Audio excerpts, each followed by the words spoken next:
ఎందుకు చూస్తున్న greatest of all time title పెట్టారు కదా, అసలు ఎందుకు పార్ట్ ట్విస్ట్ అనిపించింది అండ్ సంబంధం కూడా లేకుండా ఒక సీరియస్ సిచ్యువేషన్ జరుగుతుందంటే ఒక లవ్ సాంగ్ చేద్దాం. Greatest of all time. Well, నాకు అందుకే తలపతి విజయ్ గారు అంటే చాలా ఇష్టం. ఎందుకంటే ఆయన చాలా హానెస్టీగా ఉంటారు, నిజాయితీగా ఉంటారు, గ్రౌండ్ లెవెల్లో ఉన్న రియాలిటీని కూడా ఆయన యాక్సెప్ట్ చేస్తారు అనమాట. అందుకనే కొన్ని మూవీస్కి ఆయన ఈవెంట్స్ పెట్టరు, ఎందుకంటే కంటెంట్లో లోపం ఉన్నప్పుడు అంటే ఆయన ఇంకా ఓపెన్గా అదొక సూచన అనమాట మనకి. అందుకే దీనికి కూడా ఈవెంట్ చేయలేదు. And by the way, greatest of all టైంకి అసలు డైరెక్టర్ ఎవరు అంటే అంటే అంటే అంటే వెంకట ప్రభు గారేనా?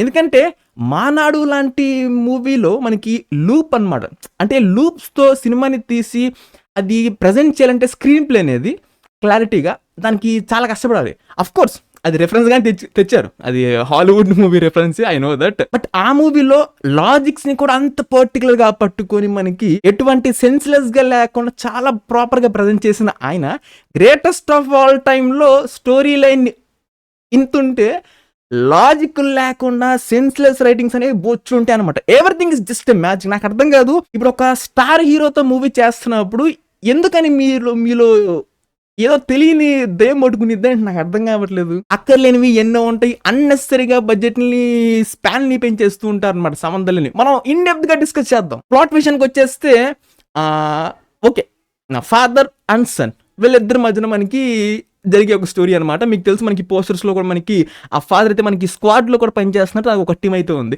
సో ఈ కాంబినేషన్ ఏంటి, అసలు వీళ్ళిద్దరి మధ్యన ఏం జరుగుతుంది, ఇది మీరు థియేటర్లో చూస్తారు. అండ్ ఇంకా ఓవరాల్గా ఎలా ఉందని విషయానికి వచ్చేస్తే వీళ్ళు నేను ఓకే అని చెప్దాం అనుకున్నాను. ఏది సెకండ్ హాఫ్లో ఒక ట్విస్ట్ వచ్చిన తర్వాత అమ్మ సాలే ఇక్కడ నుంచి ఇంకా ఓకే అనుకుందాం అనే లోపు కాసేపటి తర్వాత ఆ ట్విస్ట్ హీరోకి ముందు తెలుసు అంట, కానీ సినిమాని బాగా సాగ నాకు మైండ్ దొబ్బిందయ్యా.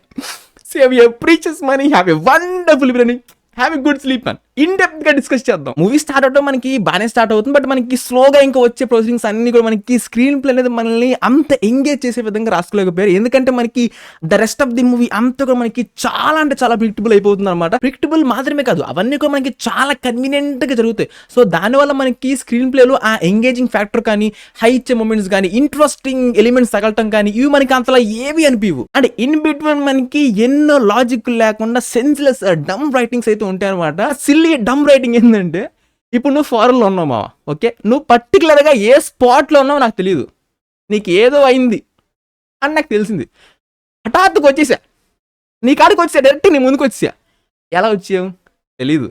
ఇలాగ మనకి ఎన్నో 4-5 చీలు దాకా ఉంటాయి అనుకుంటా. దీని అమ్మ జీవితం అసలు వాళ్ళు వచ్చేటప్పుడల్లా రే మీకు ఎలా తెలుసు అసలు ఇక్కడ ఉన్న సంగతి, మీకు ఎలా తెలుసాయా, ఇలా 4-5 సీన్లు లాగా ఉంటాయి అనమాట.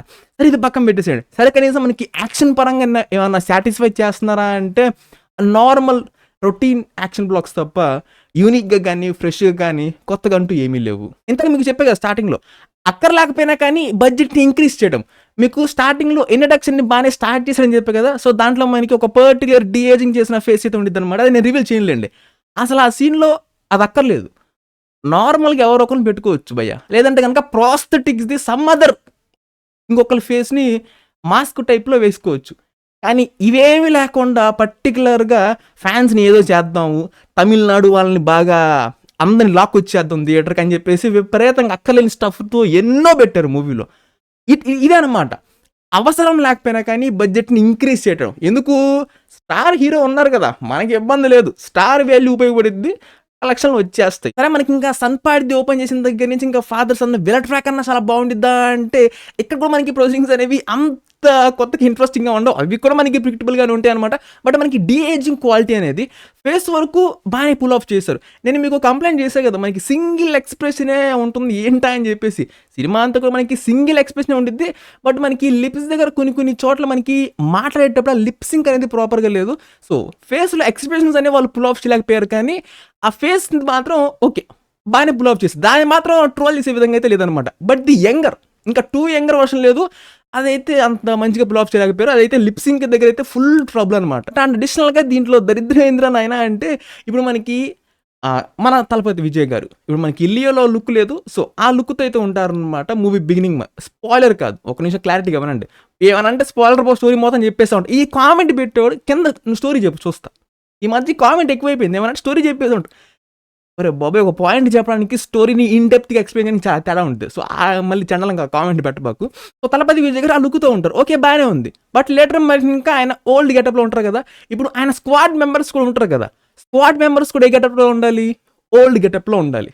కానీ వాళ్ళ మేకోవర్స్ ఏవైతే ఉంటాయో అస్సలు వాళ్ళు ఓల్డ్ వర్షన్లో అయితే అసలు ఏం మాత్రం అనిపిది భయ్య. వాళ్ళు ఇంకా మనకి మొదట్లో ఎలాగా చూపించారో అందరి క్యారెక్టర్స్ కూడా అంతే ఉంటాయి అనమాట. వాళ్ళకి ఆ వరల్డ్ వర్షన్ అనేది కూడా ఏం మాత్రం సెట్ కాలేదు. వాళ్ళ బాడీ లాంగ్వేజ్లో కానీ మాట్లాడటంలో కానీ ఇవేవి కూడా మనకి ప్రాపర్గా మెయింటైన్ చేయలేదు. అలా మనకి ఫస్ట్ హాఫ్లో ఒక మాదిరిగా ఓకేలో సగం ఓకేలో మనకి క్లోజ్ చేస్తారు. మనం coming to the second half ఇంకా అసలు ఇంకా స్క్రీన్ ప్లేతో లాజిక్లు ఇంకా గాలి కలిసిపోయింది అనమాట. ఇక్కడ స్పాయిలర్ అలర్ట్ భయ్య, నేను పేర్లు చెప్పలే, కంగారు పడద్దు. ఇప్పుడు మన తలపతి విజయ్ గారు ఉన్నారు, ఓకేనా. సో ఇప్పుడు ఈ క్యారెక్టర్కి బ్లాక్ షీప్ ఎవరా అని చెప్పేసి ఆ క్యారెక్టర్ చనిపోక ముందే తెలుసు అనమాట, ఓకేనా.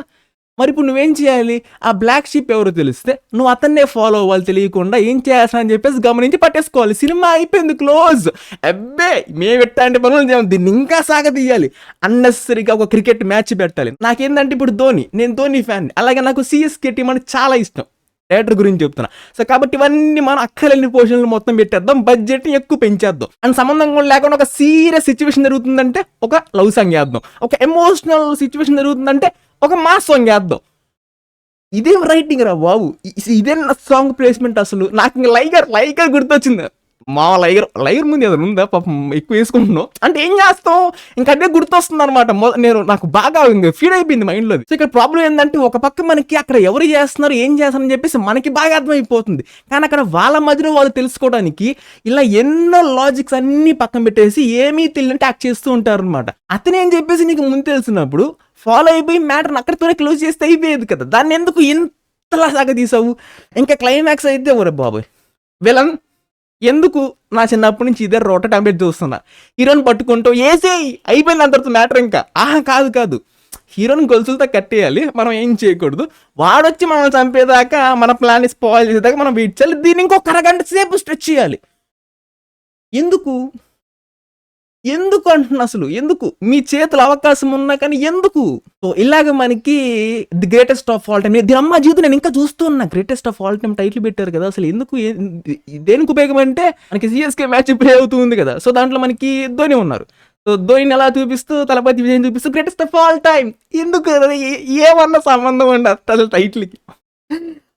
ఓకే నేను ఇంత చెప్పాను కదా బ్లాక్ షీప్ ట్విస్ట్ గురించి. ఆ బ్లాక్ షీప్ ట్విస్ట్ రివీల్ చేసినప్పుడు ఓకే అమ్మ సార్లు ఎక్కడన్నా మనకు ఓకే అనిపించింది సినిమా అనగానే కాసేపటి తర్వాత బ్లాక్ షీప్ అనేది ఆయనకి ముందు తెలుసు అంట. Wow super, what a twist అనిపించింది. Okay so this one goes for the absolutely a pure అబ్రాన్ star man. So I love you Thalapathy Vijay garu, మీ హానెస్టీ అందుకే నాకు చాలా ఇష్టం. సో అది విషయం అయితే. And coming with the performances, Thalapathy Vijay garu okay and the rest of the remaining అందరు కూడా ఎందుకున్నారు అసలు, అవసరమా, నాకు ఇదే ఫీలింగ్ వచ్చిందనమాట. సో ఏం చేస్తానండి కానీ. Coming to the background score and the songs రొట్ట డొల్ల. బ్యాక్గ్రౌండ్ స్కోర్ కూడా ఏమీ లేదు నాకు తెలిసి. ఇంకా తలపతి గారి కెరియర్లో this is the weakest film. Music కేటగిరీలో తీసుకొచ్చి పెట్టాలంటే this is the weakest one man. And coming to the production quality it's okay. CG quality మనకి యాక్షన్ బ్లాగ్స్లో పెద్ద గేమ్ లేదు భయ్య, కొంచెం క్వాలిటీ అయితే డౌన్ అనిపించింది. సినిమాటోగ్రఫీ ఇట్స్ గుడ్ అనిపించింది. సో అది విషయం అయితే that's review on the greatest of all time title ఎందుకు తెలియదు, ఎందుకు రండి కానీ ఇచ్చేయండి. And that's it man. Subscribe if you enjoy it and I'll catch you on the next one.